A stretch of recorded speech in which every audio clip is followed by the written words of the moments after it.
Македонското овчарско куќе Караман е впишано и сега е дел од 380 светски раси кучиња на меѓународната кинолошка мапа.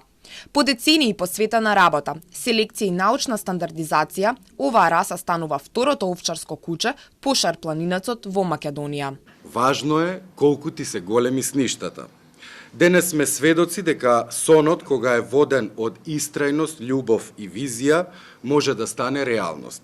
Македонското овчарско куќе Караман по 25 години посветена, тивка и макотрпна работа на кинолошкиот клуб за МОК Караман, како и кинолошкиот сојуз на Македонија, конечно се стекна со условно признавање од Светската кинолошка федерација. Ова не е победа на поединец, ова не е победа на една идеја, ова е победа на една истрајност и ова е победа на еден непокор како на нас од клубот, така и на целата Македонија. Расата потекнува од автохтоните планински кучиња кои со векови чувале стада низ македонските планини. Сепак, процесот на создавање на расата Караман траела со години.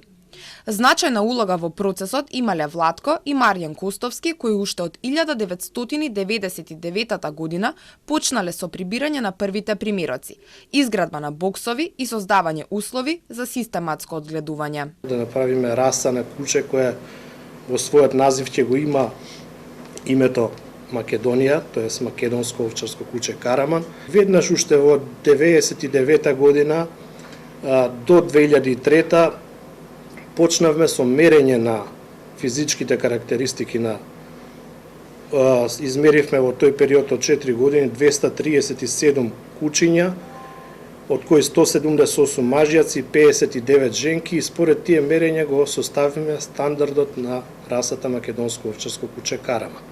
Според досегашните истражувања, Караман е здрава и генетски стабилна раса, со изразен и заштитнички инстинкт, со умерен и племенит карактер.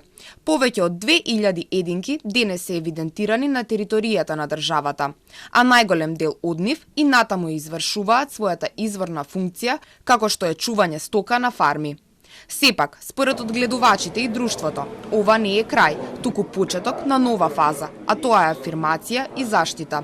Тие испратија апел дека за да се одржи оваа раса, потребна е поддршка, а за да се развиваат новите видови, треба да се престане со прекумерна кастрација.